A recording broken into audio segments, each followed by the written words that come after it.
É muito comum a gente imaginar a seguinte cena, né? Alguém acabou de comprar um carro elétrico de última geração. Uhum. Aquele sonho de consumo. Exato. O design é super futurista, o motor é absolutamente silencioso, tipo, a aceleração é instantânea. Sim, existe toda uma aura de alta tecnologia, de sustentabilidade flutuando ali ao redor desse veículo. Pois é. E aí chega o grande momento de plugar esse carro num carregador rápido.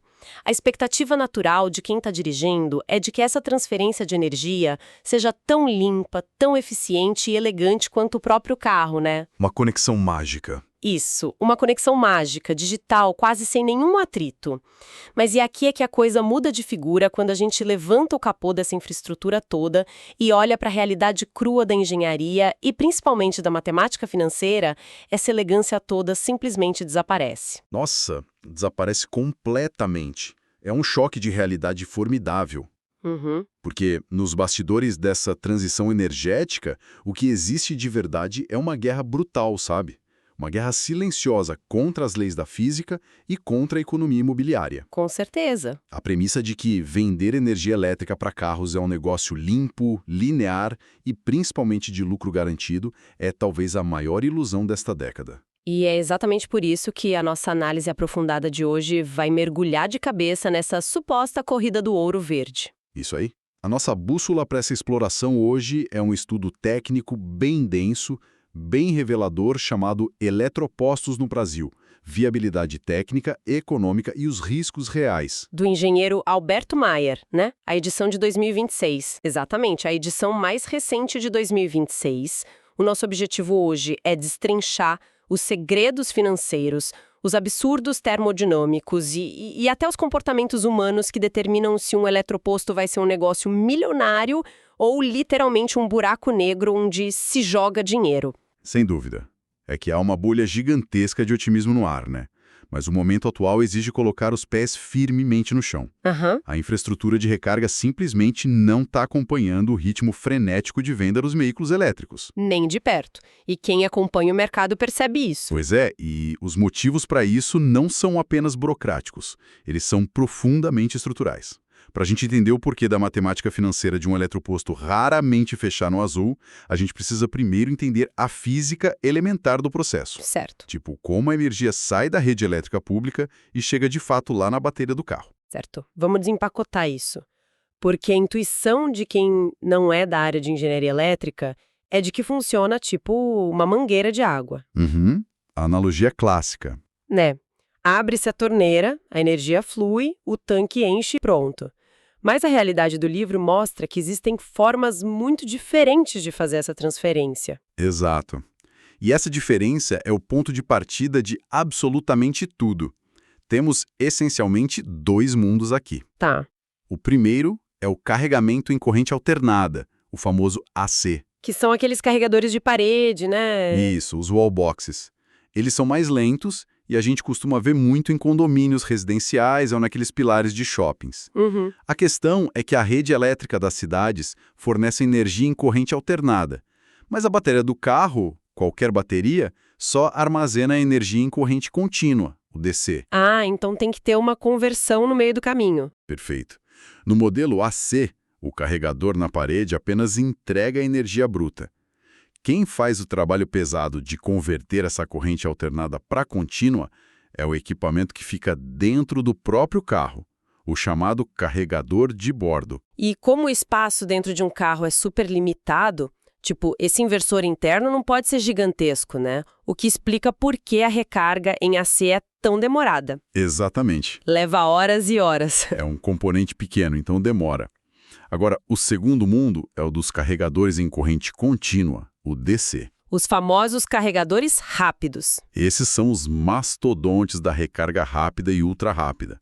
Estamos falando de equipamentos do tamanho de geladeiras industriais. Nossa. Eles operam com potências massivas, tipo de 50 kW até mais de 350 kW. É muita energia. Demais. Neles, aquele maquinário pesado de conversão de corrente está fora do carro. Fica dentro do próprio totem. Entendi. Então a máquina mastiga a energia da rede, transforma em corrente contínua e injeta direto nas células da bateria, pulando aquele equipamento interno do veículo. Certo. Mas quando a gente analisa os números dessa conversão pesada no livro do Meyer, tem um dado que me deixou absolutamente perplexa. Os dados de eficiência, né? Sim, a eficiência real desse processo é assustadora. Um carregador de parede AC tem uma eficiência ali na casa dos 70%. Mas os equipamentos ultra rápidos em DC caem para chocantes 60% de eficiência. É um número que ninguém gosta de divulgar. Isso significa, e olha essa analogia para quem nos ouve, significa que o investidor dono do eletroposto está comprando um balde de 10 litros de energia da concessionária, mas está derramando 4 litros inteiros no chão antes mesmo da energia chegar ao tanque do cliente. É um balde bem furado. O que é fascinante aqui é como as leis da termodinâmica sabotam o modelo de negócio de forma muito implacável. Pois é, e o custo dessa energia invisível tem que ir para algum lugar, né? Com certeza. Porque essa energia perdida não desaparece do nada. Ela se transforma em calor extremo. Ah, claro. Quando aqueles grandes inversores de potência transformam corrente alternada em corrente contínua, eles esquentam absurdamente. Tipo um computador rodando um jogo pesado, só que numa escala industrial? Exatamente. Isso exige sistemas colossais de refrigeração líquida dentro da própria máquina. E até cabos com arrefecimento ativo. Caramba! Toda essa parafernália consome uma fatia imensa da eletricidade só para não derreter o equipamento. E a concessionária de energia da cidade não quer nem saber se o dono do eletroposto usou a eletricidade para carregar o carro ou para gerar um ventilador de resfriamento, né? De jeito nenhum. Ela cobra pelos 10 litros que saíram do poste e ponto final. Exatamente. E o impacto financeiro disso no preço final é simplesmente brutal. Vamos aos números, porque isso é chocante. Vamos lá. Se a tarifa de energia cobrada pela rede pública custa, digamos, 85 centavos por quilowatt-hora, Tá. a conta real de custo daquele quilowatt-hora que foi entregue de fato na bateria do cliente salta imediatamente para R$ 1,42, Nossa, quase dobra. apenas para cobrir a ineficiência do maquinário. E o operador do eletroposto ainda precisa pagar impostos pesados, o aluguel do espaço, manutenção, depreciação do equipamento. E ter algum lucro, né? Que é a ideia de ter um negócio. Claro. Então, para manter uma margem de lucro mínima, bem realista, ali na casa dos 4%, o preço de venda para o consumidor é forçado para quase R$ 3,00 por quilowatt-hora. É um salto assustador, o que destrói completamente aquela ilusão inicial de que revender energia é uma mina de ouro. A margem de lucro já nasce estrangulada por esse balde furado. Nasce asfixiada. Mas vamos supor que o investidor aceite essa perda termodinâmica. Uma máquina ineficiente ainda pode dar lucro se ela trabalhar sem parar, né? Com alto volume de clientes, um fluxo constante. Em teoria, sim.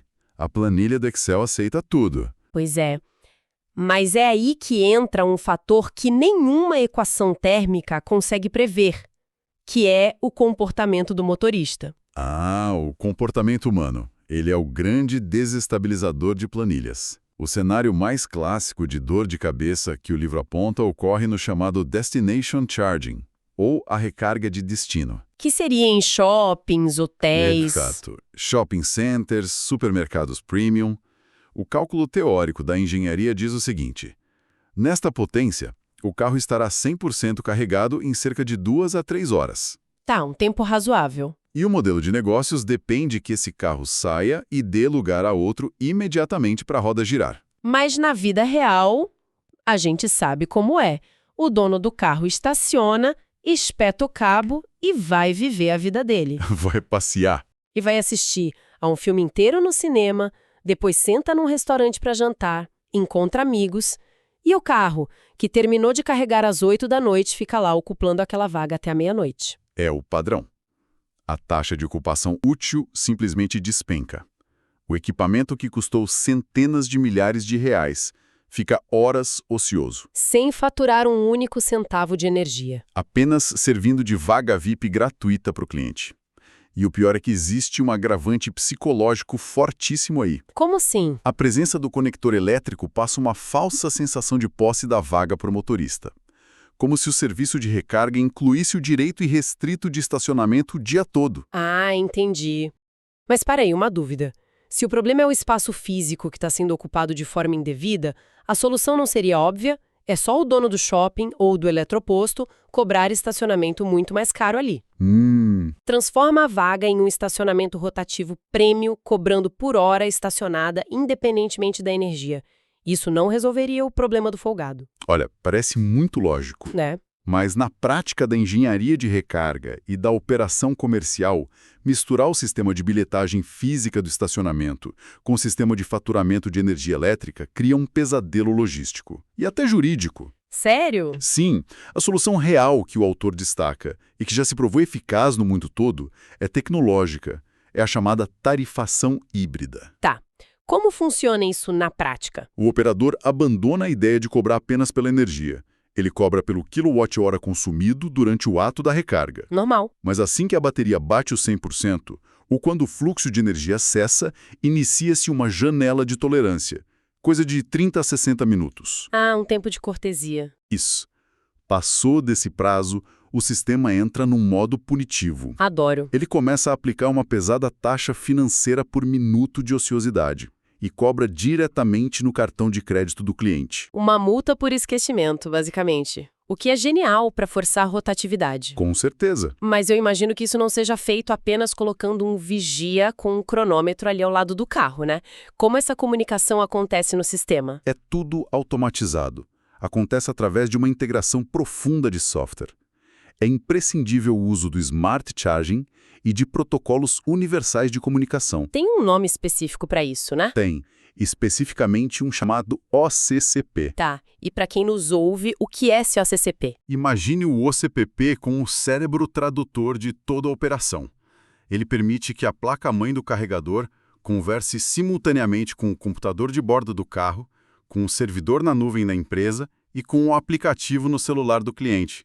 Tudo ao mesmo tempo. Nossa, uma rede super conectada. Exato. Então, assim que a carga acaba, o sistema dispara uma notificação push para o usuário lá no restaurante. Sua recarga foi concluída. Por favor, remova o veículo nos próximos 30 minutos para evitar a taxa de ociosidade de R$ 2,00 por minuto. É automação lidando com a falta de educação. Perfeito, é exatamente isso. Certo. Então nós resolvemos a ineficiência cobrando mais caro pela energia. E resolvemos o motorista folgado com notificações e multas automáticas no cartão de crédito. O carro sai assim que carrega, a fila anda. Aparentemente, limpamos todos os obstáculos. Vamos contar o lucro, certo? De jeito nenhum. Não. Porque a própria geografia e o mercado imobiliário brasileiro entram em cena para sabotar o projeto de maneiras que ficam invisíveis durante o planejamento inicial. Ok, vamos explorar isso então. Vamos começar pelo fator climático. O Brasil não é a Noruega, né? Temos um clima predominantemente tropical e em várias regiões, os dias com temperaturas acima dos 35 graus são o padrão durante boa parte do ano. Isso é fato. E baterias de íon lítio têm algo muito em comum com os seres humanos. O quê? Elas odeiam calor extremo. Mas como assim o calor interfere? Porque o sol forte batendo no asfalto não impede ninguém de ir lá e encher o tanque com gasolina num posto tradicional. É que a gasolina é inerte, né? Mas a bateria química não é. Todo veículo elétrico moderno possui um cérebro dedicado exclusivamente à saúde da bateria. A gente chama de BMS, o Sistema de Gerenciamento da Bateria. Tá, o BMS. Quando o carro chega da rodovia, que está escaldante, e pluga num carregador ultra rápido que, como a gente falou, vai injetar energia massiva e gerar ainda mais calor, O que acontece? o BMS entra em pânico. Para proteger as células de lítio de uma degradação severa ou até de um incêndio, o carro simplesmente recusa a carga de alta potência imediatamente. Mentira! Ele bloqueia a recarga. Ele exige um pré-resfriamento? Funciona assim. O carregador começa a enviar energia, mas o veículo não guarda essa energia na bateria de imediato. E ele faz o que com a energia, então? Ele usa essa potência externa para ligar os seus próprios sistemas de ar-condicionado e refrigeração líquida interna, com os ventiladores girando ao máximo. Nossa! É uma tentativa desesperada de baixar a temperatura das células para uma janela segura de operação. Só depois de muito tempo resfriando é que ele permite que os elétrons comecem a ser de fato armazenados. Estamos saindo para viajar ou passear, o tempo de recarga aumenta substancialmente. Aumenta entre 25% e 35%. E o consumo da energia auxiliar do carro sobe até 15%. Caramba! Ou seja, aquele equipamento de infraestrutura caríssimo fica preso com o mesmo cliente por muito mais tempo. Exatamente, a eficiência sistêmica que já sofria com a perda térmica dos inversores lá atrás, O balde furado. isso sofre um segundo golpe, porque grande parte da eletricidade está apenas alimentando o compressor de ar do próprio veículo. O tempo de ocupação da vaga incha de forma orgânica. Isso me faz pensar numa analogia que eu considero perfeita para quem nos ouve visualizar a gravidade disso. Qual? Administrar um eletroposto em um shopping center de alto padrão no Brasil é tipo abrir uma padaria de luxo. É pagar o aluguel comercial mais caro da cidade. Com certeza. Mas, nos dias mais quentes do ano, exatamente nos dias em que a padaria está lotada com fila na porta, o seu forno decide assar o pão 30% mais devagar. Perfeito, é isso mesmo. A fila não anda, o giro de clientes desaba, a receita do dia despenca. Só que o dono do imóvel, o shopping no caso, não quer saber se o carro do cliente precisou resfriar a bateria. Ele quer o valor do aluguel na mesa dele todo dia 5, religiosamente. E o peso financeiro desse espaço físico é algo que a galera raramente discute com a seriedade necessária. Os números desse custo imobiliário são de fato esmagadores no Brasil. Quais são os valores médios que o livro traz? Olha, aluguéis em vagas premium, como shoppings, grandes centros empresariais ou estacionamentos no coração financeiro das capitais, variam facilmente entre R$ 120 e R$ 350 por metro quadrado. Por metro quadrado? É isso, sim. Para um eletroposto de tamanho médio, que precisa de um espaço adequado para a manobra dos carros, a gente está falando de uma despesa fixa de R$ 30 mil a R$ 70 mil por mês apenas para o dono do terreno. É um custo fixo monstruoso para um negócio que, no fim das contas, vende energia em pequenas frações de horas. Exato. E se a gente aplicar o cálculo do valor presente líquido, o famoso VPL, a conta simplesmente não fecha. Explica o VPL bem rapidinho para quem nos ouve não se perder no jargão financeiro. Claro. O VPL é essencialmente o cálculo que diz se todo o dinheiro que o projeto vai gerar ao longo dos anos, trazido para o valor do dinheiro hoje, paga aquele investimento inicial e ainda deixa algum lucro no bolso do investidor. Tá, e o que a matemática diz sobre esses aluguéis? Demonstra-se matematicamente que aluguéis acima de R$ 40 mil mensais tornam a imensa maioria dos eletropostos urbanos médios financeiramente inviáveis. Inviáveis. O VPL fica profundamente negativo. O volume de carros que podem carregar em 24 horas, especialmente com os atrasos devido ao calor que a gente mencionou, não gera receita suficiente para cobrir isso. O que faz todo sentido. É por isso que os investidores mais maduros estão fugindo dessas áreas urbanas premium e buscando áreas logísticas, terrenos periféricos ou focando em frotas de rodovia, onde o metro quadrado é mais barato. Entendi. E aqui é que a coisa fica realmente interessante. Porque se a gente pensar num grande eletroposto numa área periférica ou num hub de recarga para caminhões numa estrada, a primeira imagem que vem à mente é de alta tecnologia e automação pura. Né? Um pátio com vários totens brilhando de madrugada, funcionando sozinhos. Entra o caminhão, o motorista passa o cartão, recarrega e vai embora. A utopia da automação. Exato. Sem funcionários, sem dor de cabeça, apenas lucro passivo pingando na conta. Mas a infraestrutura pesada não funciona sem supervisão humana, funciona? Principalmente quando envolve segurança industrial. Você tocou no ponto crucial agora. Essa visão de automação 100% passiva é uma armadilha perigosíssima. Ela esbarra no maior risco físico da mobilidade elétrica. Qual seria? O temido thermal runaway, ou a fuga térmica das baterias de íon lítio. Explica melhor. Equipamentos eletrônicos falham. Isso é um fato. E quando um sistema de alta tensão falha durante uma recarga e as células de lítio entram num colapso consecutivo, a temperatura do pacote de bateria sobe de um nível normal para mais de 600 graus Celsius em questão de segundos. 600 graus? Sim, é uma explosão térmica violenta. Mas assim, eu imagino que um shopping ou um pátio moderno de logística já possua sistemas robustos contra incêndio.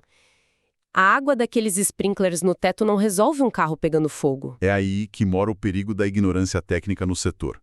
O fogo do lítio é um incêndio químico e autooxidante. O que isso quer dizer na prática? Quer dizer que a bateria gera o próprio oxigênio enquanto ela queima. Você não consegue abafá-lo. Jogar a água por cima ajuda a resfriar os arredores, os outros carros. mas não apaga o foco principal do incêndio. Nossa Senhora. E tem mais. A água que entra em contato com uma bateria em colapso se mistura com os ácidos, com metais pesados e gera substâncias absurdamente tóxicas, tipo o ácido fluorídrico. Ou seja, vira uma bomba química fluida, basicamente. Exatamente. Uma sopa tóxica. E se essa água tóxica, resultante do combate ao incêndio, escorrer pelo ralo comum da garagem do shopping e for parar na rede pluvial ou no esgoto da cidade, O que acontece? o dono do eletroposto acaba de cometer um crime ambiental inafiançável. A contaminação de solo e lençol freático é imediata. É por isso que as regulamentações no Brasil estão ficando incrivelmente severas. Tem alguma norma específica para isso já? Sim, o livro cita muito a Instrução Técnica número 41 do Corpo de Bombeiros de São Paulo, que virou uma referência no país todo. Ela exige obras de infraestrutura complexas. Não é só pintar um quadrado de verde no chão e puxar um cabo, então. Longe disso. É preciso um distanciamento rigoroso entre as vagas para evitar o efeito dominó se um carro explodir ao lado do outro. Faz sentido. Em ambientes fechados, exigem-se barreiras físicas do tipo RI60. O que é isso? São paredes projetadas especificamente para resistir a chamas por pelo menos 60 minutos sem colapsar. E, criticamente, exigem sistemas de drenagem e caixas de contenção dedicadas apenas para segurar toda essa água contaminada dos sprinklers. Para não ir para esgoto. Isso, fica lá aguardando um tratamento especializado posterior que custa fortunas. Nossa. O que nos leva de volta àquele problema da operação contínua. Se um marco elétrico, um princípio de incêndio ou mesmo, sei lá, uma falha grave de software que trave o cabo no carro, acontecer às 3 da manhã num pátio isolado, quem resolve? Pois é. Porque você não pode simplesmente mandar um zelador ou um porteiro sem treinamento mexer num cabo de 350 kW, né? E não pode mesmo. Além de ser ilegal, é letal. E aqui a gente chega no grande ralo financeiro invisível dos eletropostos. O OPEX, que é o custo operacional contínuo. Tá, e o que diz a regulamentação sobre essa mão de obra? A norma regulamentadora número 10, a famosa NR10, junto com diretrizes recentes da ABNT-PR 1025, elas exigem que a operação e a manutenção dessas redes elétricas de alta potência sejam feitas por profissionais com certificações rigorosas. Técnicos especializados. Exato. Operar um polo de recarga 24 horas por dia, 7 dias por semana, exige uma escala de trabalho do tipo 12x36 para cobrir todos os turnos de forma ininterrupta. Então a gente está falando de uma equipe técnica grande, recebendo adicional noturno e possivelmente adicional de periculosidade por lidar com alta tensão e riscos de explosão o tempo todo. Precisamente.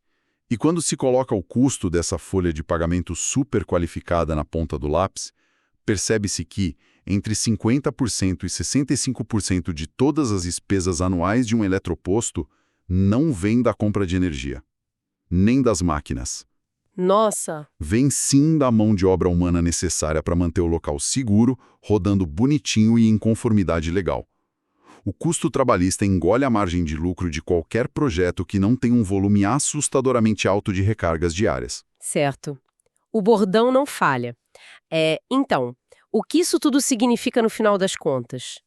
Se a eficiência do inversor é baixa, perdendo energia em forma de calor, se o cliente folgado trava a vaga para ir jantar, se o sol tropical do Brasil atrasa a recarga em 30%, se o aluguel no centro da cidade suga toda a receita, e para fechar a folha de pagamento especializada para manter a segurança consome mais da metade do faturamento restante, a pergunta óbvia é: como é possível que alguém efetivamente ganhe dinheiro com esse negócio? Olha, essa é a ferida aberta do mercado hoje.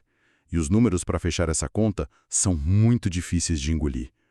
O ponto de equilíbrio financeiro, o chamado break-even, Que é o momento onde as receitas finalmente empatam com os custos e o negócio para de sangrar dinheiro, né? exatamente, esse ponto é altíssimo. Para um eletroposto rodoviário médio, que não paga aquele aluguel premium de shopping e foca apenas em recargas super rápidas para gerar alto giro de clientes, são necessárias entre 30 e 40 recargas pagas por dia, todos os dias do mês. Apenas para empatar. Apenas para empatar, ficar no 0 a 0. 30, 40 clientes, todo santo dia, só para pagar as contas. E nenhum investidor profissional levanta da cama e mobiliza milhões de reais para ficar no 0 a 0. Jamais. Eles calculam o retorno através da TIR, a taxa interna de retorno. Em termos simples para os nossos ouvintes, a TIR precisa mostrar que investir nesse maquinário complexo vai render muito mais do que simplesmente deixar esse dinheiro rendendo juros compostos no banco de forma segura e passiva. Lógico! E no nosso país, com as instabilidades políticas e econômicas, o famoso risco Brasil, né? Sem contar o risco tecnológico. O risco de comprar uma tecnologia que pode ficar obsoleta em 5 anos. Tudo isso somado, o investidor exige uma TIR mínima de 18% ao ano. 18%? No mínimo. Projetos que desenham cenários super otimistas e entregam apenas 10% ou 12% de retorno projetado são jogados imediatamente na lixeira. São vistos como peso morto financeiro. E essa necessidade brutal de giro e de retorno pavimenta um futuro muito claro para quem observa o mercado, não é? O modelo de negócios lucrativo parece estar, de certa forma, abandonando as garagens chiques das capitais e se mudando de vez para as rodovias. Sim, focando no viajante que está desesperado por autonomia. Ou, ainda mais seguro, nos pátios fechados operando frotas B2B, tipo ônibus municipais e caminhões de carga pesada, utilizando sistemas de recarga em escala de megawatts, que é o padrão MCS. Se conectarmos isso a um cenário mais amplo, a gente vê que é o cenário de sobrevivência corporativa mesmo. A recomendação primária do Maier para quem entra nesse mercado hoje é puramente matemática. Ao desenhar o plano de negócios e calcular qual seria o ponto de equilíbrio, observe o estudo de demanda da região. E qual é a regra de ouro? Se a previsão realista de fluxo de carros elétricos não for pelo menos 130% superior ao número mínimo necessário para empatar, A ordem é abortar. a ordem é abortar a obra ainda na planta. A margem de segurança precisa ser gigante, pois as despesas ocultas, como a gente viu, não perdoam erros de cálculo. Bom, é um volume de informações bem denso para quem nos ouve processar de uma vez.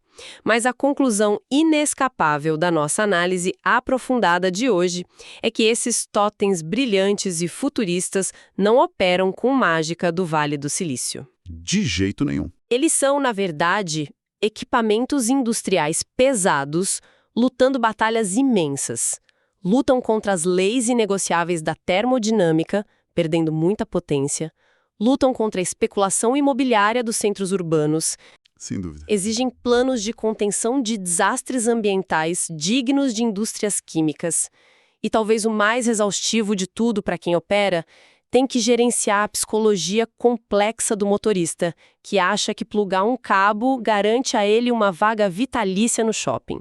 Essa é a síntese perfeita. A gente está diante de uma operação pesada de engenharia e infraestrutura civil, maquiada com uma tela touchscreen bonitinha para parecer uma mera conveniência de aplicativo. Exatamente isso. E isso levanta um ponto muito vital para a gente refletir sobre o futuro. Vimos nessa exploração que depender de eletropostos públicos fixos em grandes centros urbanos é apostar num modelo de negócio terrivelmente frágil. E isso nos obriga a perguntar: essa dificuldade econômica monumental não vai acabar forçando as cidades a reinventarem a própria natureza da pavimentação urbana? Como assim? Uma mudança total de rota na forma como pensamos o abastecimento nas cidades. Exatamente. Porque se o terreno no centro da cidade é caro demais e o cliente não sabe a hora de ir embora da vaga, tentar encaixar a rotina secular de ir ao posto de gasolina na era elétrica pode ser um erro histórico. É um paradigma ultrapassado. Talvez, pressionados pela pura inviabilidade financeira dos eletropostos tradicionais, a gente caminhe para um cenário onde a infraestrutura não estará em totens, mas sim invisível, sob os nossos pés. Placas de indução? Isso. Placas de indução magnética embutidas no próprio asfalto das avenidas principais. Ou em cada simples vaga de estacionamento de rua, transferindo pequenas cargas de energia para os veículos enquanto eles se movem lentamente no trânsito ou aguardam abrir o farol. Nossa, isso é muito futurista, mas faz todo sentido econômico. Uma descentralização completa que mataria a necessidade do eletroposto comercial urbano antes mesmo dele se consolidar como novo padrão da sociedade. Fica essa semente de dúvida e de reflexão para os nossos ouvintes. Uma perspectiva verdadeiramente instigante para encerrarmos a nossa exploração de hoje. Convidamos todos que estão nos acompanhando a continuarem olhando muito além das carenagens de plástico brilhante e das promessas fáceis de inovação que a gente vê por aí. Com certeza. Pois, no final do dia, a física implacável e a matemática econômica são quem realmente decidem o que ganha escala e o que desaparece na história da tecnologia. Um excelente dia para todos que nos ouvem e sigam sempre questionando as engrenagens que movem o nosso amanhã. Até o nosso próximo encontro. E mantenham o olhar crítico sempre aguçado.